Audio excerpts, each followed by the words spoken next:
Salut et bienvenue sur la chaîne YouTube du web magazine levélourbain.com. Aujourd'hui, je te parle d'un vélo électrique homologué avec moteur central et frein hydraulique à moins de 800 € et c'est le Eleglide C2. Alors, il s'enjambe facilement et il est vendu pour faire 100 km. Écoute, c'est ce qu'on va tenter de savoir à travers ce test aujourd'hui. Et sache que ce test est réalisé en collaboration avec mon partenaire GeekMaxi. C'est pourquoi dans cette vidéo, je te propose de voir ensemble ses caractéristiques. On va faire son unboxing, on va le parcourir en détail, le tester sur route mais aussi sur tout chemin.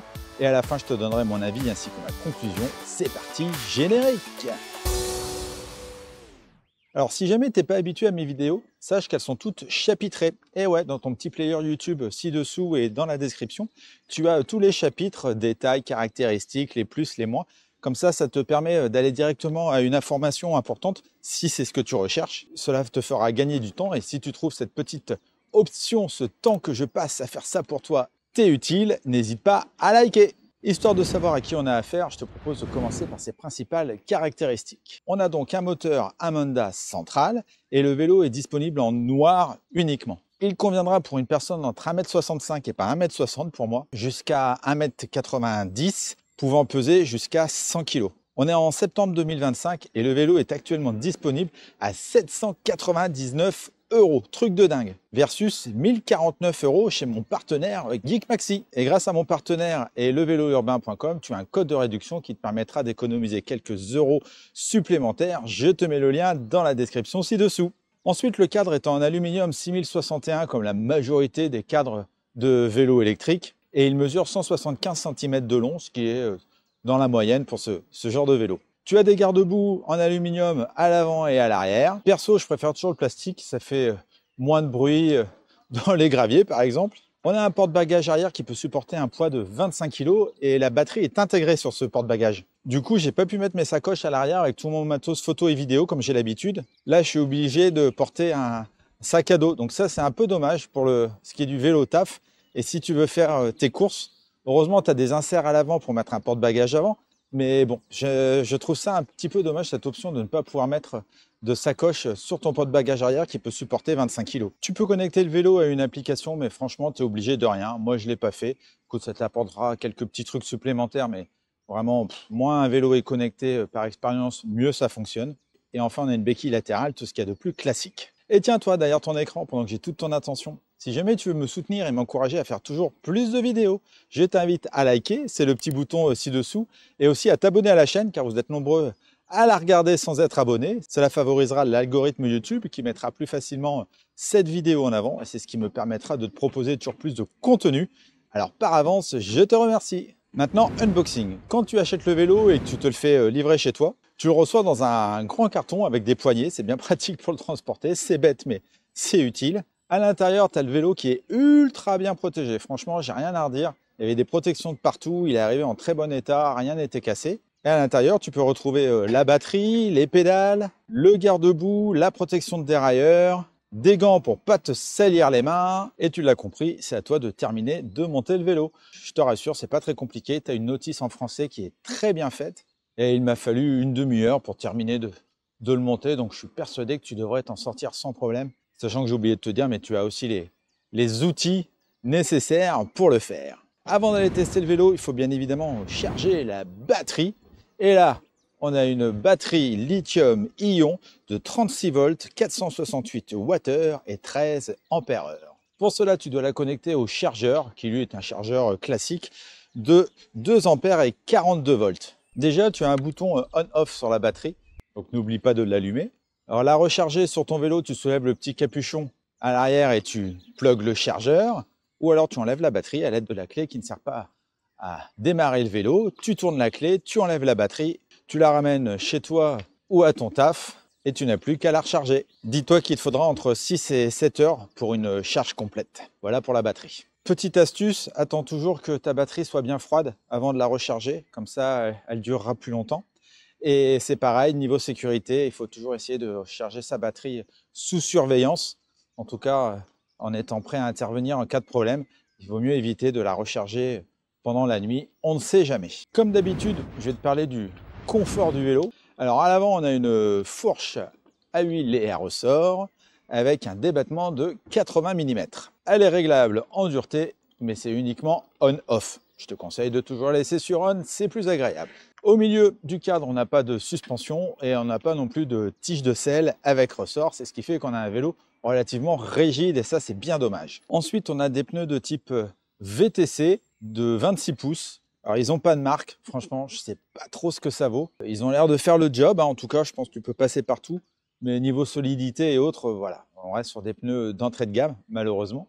Mais vu qu'ils sont gros, ça va, ils amortissent un peu les chocs. Ils n'ont pas de bande réfléchissante. Mais par contre, tu as des stickers réfléchissants sur les jantes, donc ça c'est pas mal. Et tu as les cathodiotes aussi pour la sécurité. Ensuite, on a une selle L-Glide. Elle est bien large, elle est souple. Pour l'instant, j'ai fait 10 km et j'ai pas mal aux fesses, donc c'est plutôt pas mal. Et enfin, on a des poignées ergonomiques avec repose-paume. Malheureusement, elles sont un petit peu dures, c'est du plastique un peu rigide. Si je devais garder ce vélo, je changerais ça. Du coup, niveau confort, on peut mieux faire. Et en touche-main, alors, ça donne quoi? Bah oui, on a quand même des pneus de type VTC, donc c'est aussi pour en faire un petit peu à la campagne. Écoute, les pneus font bien le job. Je ne sais pas s'ils vont résister longtemps, mais en tout cas, ils font le job. La fourche, elle fait son petit job aussi, hein, c'est pas mal quand même. Ça amortit relativement bien les chocs. Après, c'est dommage quand même de ne pas avoir de suspension. Si je devais garder ce vélo, j'achèterais vraiment une tige de selle suspendue. Ça m'aiderait un petit peu. Mais bon, et puis la selle, ça va aussi. Non, non, vraiment, ça va. Ça le fait, j'ai connu mieux, mais j'ai connu pire aussi, je te rassure. Là, il y a quand même des gros trous et des gros cailloux. Hein. Mais bon, le test du touche-main pour en faire à la campagne, c'est validé. Concernant la position de conduite, comme tu peux le voir, j'ai une position bien droite. Et ça, c'est parce que je peux bien régler la hauteur de la tige de selle, mais aussi je peux bien régler mon poste de pilotage. Je peux régler la hauteur un petit peu du guidon avec les différentes entretoises. Et ensuite, j'ai une potence réglable qui me permet vraiment d'optimiser ça au mieux.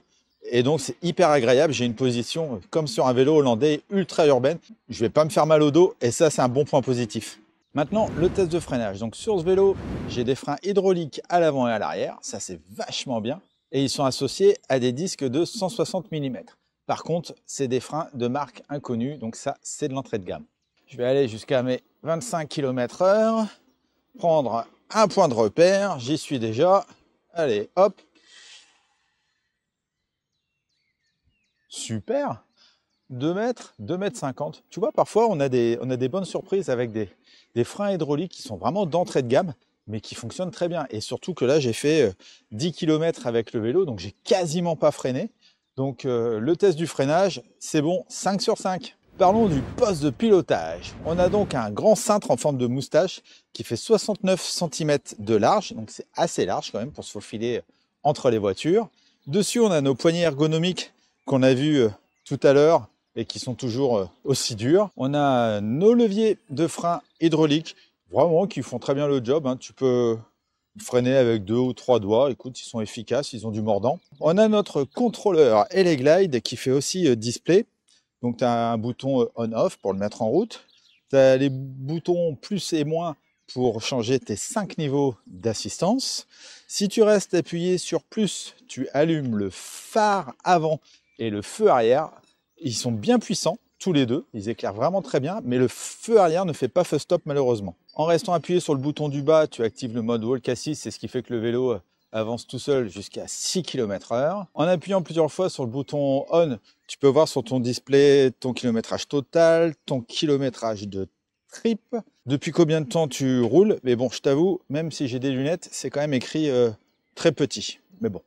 Pour remettre le compteur à 0, tu appuies sur On et moins en même temps pendant 2 secondes. Et voilà pour le display. Dessus, tu peux voir ta charge de ta batterie, si tu as allumé ou pas tes phares, ta vitesse, ton niveau d'assistance et les petites informations que je t'ai dites tout à l'heure.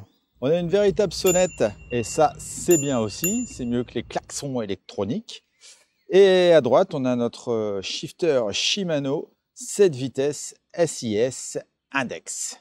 Voilà, je crois que j'ai fait le tour du poste de pilotage. Et ce moteur, alors, eh oui, on a un vélo électrique, il faut peut-être quand même parler du moteur. On a donc un moteur central Amanda de 250 watts, 36 volts et 75 Nm de couple. On a donc bel et bien un vélo complètement homologué en France. Il est associé à un capteur de couple et également au dérailleur Shimano 7 vitesses. Il te propulse jusqu'à 25 km/h, toujours pour respecter la législation française. Alors sans assistance, ça donne quoi?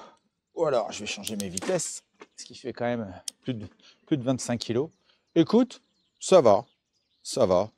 Il fait quand même son poids, hein. C'est quand même un bon gros vélo avec la batterie, mais je roule quand même à 12 km/h. Si je mets l'assistance 1, tout de suite, ça va beaucoup mieux. J'arrive à mes 15 km/h pour changer mes vitesses. En assistance 2, j'arrive à mes 18 km/h. Assistance 3, j'y arrive à 20, 19. 4, ça va accélérer. 20, 21. Et en assistance 5, j'arrive sans problème à mes 25 km/h.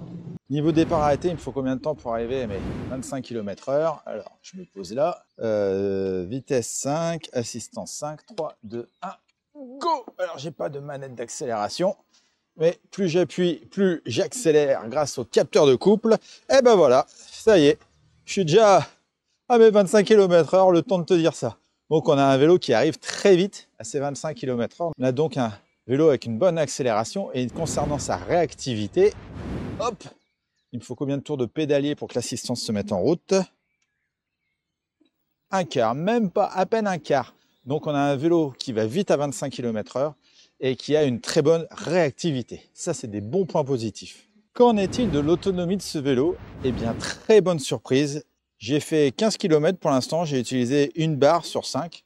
Donc si je fais 15 x 5, je devrais faire 75 km alors qu'eux, ils disent 100 km. Du coup, je pense qu'on sera dans ces eaux-là. En tout cas, je vais aller jusqu'à presque épuisement de la batterie. Et je te mettrai là sur le côté exactement combien j'aurais fait de kilomètres avec ce vélo. Sachant que ça dépend de ton poids. Moi, je fais 1m80 pour 80 kg. Ça dépend comment tu utilises tes vitesses, tes 5 niveaux d'assistance, si tu as beaucoup de côtes ou pas, s'il fait chaud ou s'il fait froid, parce que les batteries, elles n'aiment pas le froid. En tout cas, cela te donnera déjà un bon point de repère. Alors, en montée, ça donne quoi? Écoute, je suis toujours sur mes fameuses côtes de Meudon. Eh bien, écoute, je suis assez bluffé. En assistance 5, vitesse 5, et je monte la côte à 18 km/h. On a donc quand même une batterie et un moteur suffisamment puissants pour monter des grosses côtes. Alors ça, parce qu'on a un capteur de couple aussi, donc il faut quand même appuyer sur les pédales, hein. C'est quand même un petit peu sportif. Le vélo monte pas ça tout seul. Mais j'ai eu des vélos qui ont eu du mal à monter ce genre de côte. Donc le test de la montée, ça, c'est validé. On arrive déjà vers la fin de cette vidéo. Il va être temps de faire le bilan avec les plus et les moins. Donc je commence toujours par les plus. On a un vélo avec un moteur central et des freins hydrauliques. À ce prix-là, franchement, c'est vraiment top. Alors oui, hein, c'est de l'entrée de gamme, mais franchement, ça fait vraiment le job. On a un vélo avec un prix ultra intéressant, moins de 800 € actuellement en promotion, c'est juste complètement dingue pour un vélo électrique comme ça. Niveau look, il a un look sobre, passe-partout. Niveau autonomie, c'est pas mal du tout. On a un vélo avec un enjambement facile, ce qui fait qu'il convient absolument à tout le monde et aux personnes avec une mobilité réduite par exemple. Il a de belles finitions et un capteur de couple. Ça fait beaucoup de bonnes choses hein, sur ce vélo. Et dans les axes d'amélioration, car comme j'aime bien dire, le vélo parfait n'existe pas. Écoute, si je devais le garder, je changerais les poignées. Je mettrais des poignées plus souples. Je changerais les pneus parce que j'ai un petit doute sur ces pneus au niveau longévité. Et voilà, après on peut lui reprocher d'avoir des composants un peu d'entrée de gamme, mais vu le prix, c'est normal. Et aussi la batterie sur le porte-bagages, c'est super. Mais par contre, c'est quand même dommage de ne pas pouvoir mettre mes sacoches dessus comme j'ai l'habitude de faire. C'est ce qui fait que ça, pour moi, c'est un peu moins un vélo taf. Je suis obligé d'avoir le sac à dos. En conclusion, j'ai pris vraiment beaucoup de plaisir à rouler avec ce vélo. J'ai une bonne position de conduite. Franchement, je peux faire pas mal de bornes. Et d'ailleurs, j'ai fait pas mal de bornes avec ce vélo. J'ai pas du tout mal au dos. La selle, ça va. Elle me fait pas trop mal aux fesses. Bref, vraiment, c'est un bon petit vélo électrique pour ta mobilité urbaine. Il t'emmènera sans problème d'un point A à un point B comme moi. Encore merci à mon partenaire Gig Maxi de m'avoir envoyé ce vélo pour réaliser ce test. Si jamais tu as des questions sur celui-ci, n'hésite pas à me les poser dans les commentaires, j'y répondrai avec grand plaisir. Et quant à moi, je te dis à très vite pour de prochaines vidéos du monde du vélo urbain, parfois aussi des trottinettes et des accessoires sur levélourbain.com. Ciao, ciao!